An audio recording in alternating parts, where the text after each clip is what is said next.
Você já parou para pensar como pensadores alemães do século XX poderiam nos ajudar a entender fenômenos contemporâneos como as redes sociais, as fake news e a padronização da cultura? A resposta pode estar nas reflexões da Escola de Frankfurt. Esse grupo de intelectuais desenvolveu uma crítica profunda à sociedade capitalista e à indústria cultural, antecipando muitas questões que enfrentamos hoje, como a alienação promovida pelas tecnologias e o controle ideológico exercido pela mídia. A Escola de Frankfurt surgiu na Alemanha entre as décadas de 1920 e 1930, num contexto marcado pela crise do marxismo tradicional, pela instabilidade econômica e pela ascensão do nazismo.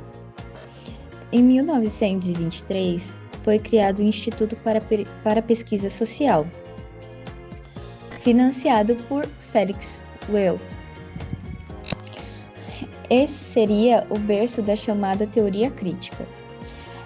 Entre os principais pensadores da primeira geração destacam-se Max Horkheimer, o diretor do Instituto e articulador da teoria crítica, Theodor Adorno, crítico da cultura de massa, Herbert Marcuse, conhecido pela crítica à sociedade unidimensional, Walter Benjamin, que analisou os efeitos da reprodução técnica na arte, e Erich Fromm, que buscou unir a psicanálise e marxismo.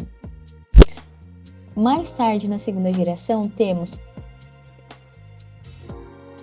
Habermas, com sua teoria de ação comunicativa. A Escola de Frankfurt era marcada pela interdisciplinaridade, combinado filosofia, sociologia, psicanálise e economia. Em 1933, com a ascensão do nazismo, os pensadores se exilaram nos Estados Unidos, onde passaram a estudar os mecanismos do capitalismo moderno, agora sob a ótica da cultura de massa. Sobre a teoria crítica, foi a base do fundamento frankfurtiano, cujo objetivo não é apenas interpretar o mundo, mas transformá-lo. Eles criticavam o positivismo e a ideia da neutralidade científica, afirmando que todo conhecimento está inserido em contextos de poder e de ideologia. Um dos conceitos mais famosos da Escola de Frankfurt é o de indústria cultural. Segundo Adorno e Horkheimer, a cultura passou a ser produzida em massa como qualquer mercadoria, padronizada, superficial e voltada ao lucro. Isso gera alienação, pois impede a reflexão crítica. O exemplo clássico é o cinema hollywoodiano, que oferece narrativas prontas, previsíveis e reconfortantes, funcionando como uma fábrica de ilusões. Horkheimer também desenvolveu o conceito de razão instrumental, a ideia de que a racionalidade moderna foi reduzida a uma ferramenta de controle. Em vez de servir à liberdade humana, passou a servir ao domínio técnico e econômico. Podemos pensar, por exemplo, em como os algoritmos das redes sociais são usados para maximizar lucro, manipulando comportamentos e preferências sem promover a autonomia. Já Walter Benjamin abordou o impacto da técnica na arte. Segundo ele, a reprodução técnica, como a fotografia e o cinema, destrói a aura da obra de arte, ou seja, sua autenticidade, sua presença única no tempo e no espaço. Isso transforma a arte em um objeto de consumo, esvaziando seu valor simbólico e ritualístico.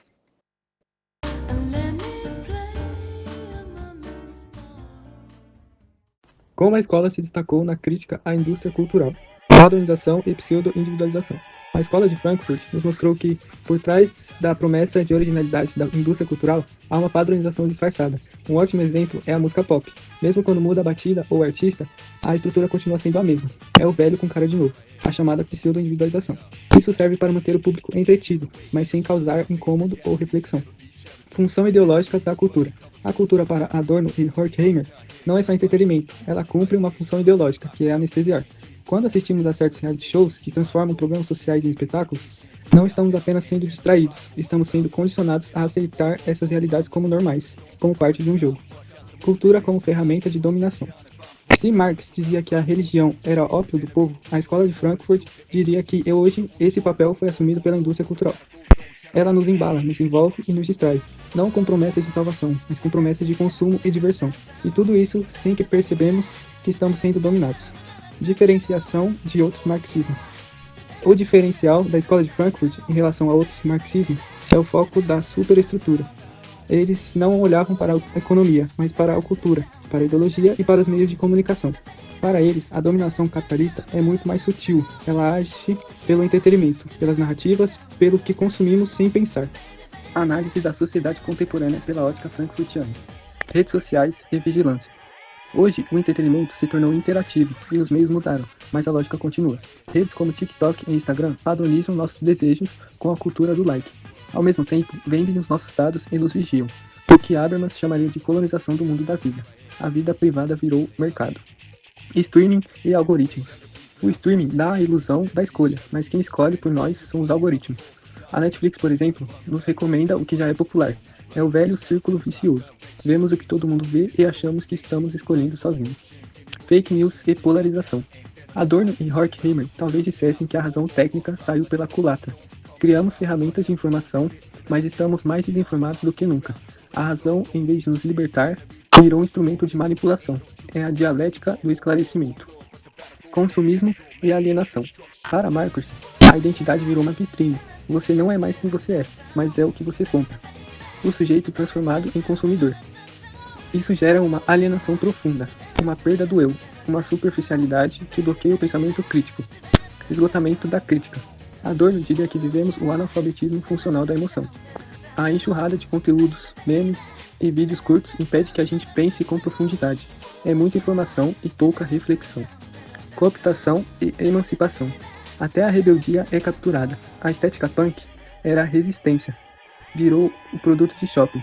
Mas como Benjamin apontava, as redes sociais ainda têm um potencial democrático. Mesmo que sufocado pela lógica comercial, a contradição ainda é terreno da esperança. Conclusão, legado e atualidade. Questões para debater. Será que a indústria cultural é mais poderosa hoje do que nos anos 40? Como resistir à padronização num mundo dominado por algoritmos? E mais, será que a internet é uma nova esfera pública, como propõe Habermas, ou uma armadilha, como Adorno talvez diria? Encerramento com impacto. A Escola de Frankfurt nos ensina uma lição urgente. Criticar não é luxo intelectual, é uma necessidade. Porque se não refletirmos, corremos o risco de virar apenas espectadores da nossa própria dominação. Eu sou Optimus Prime. E mando essa mensagem para todos que estão vendo esse vídeo. Pai tá precisando de 50 conto emprestado. Mês que vem eu pago.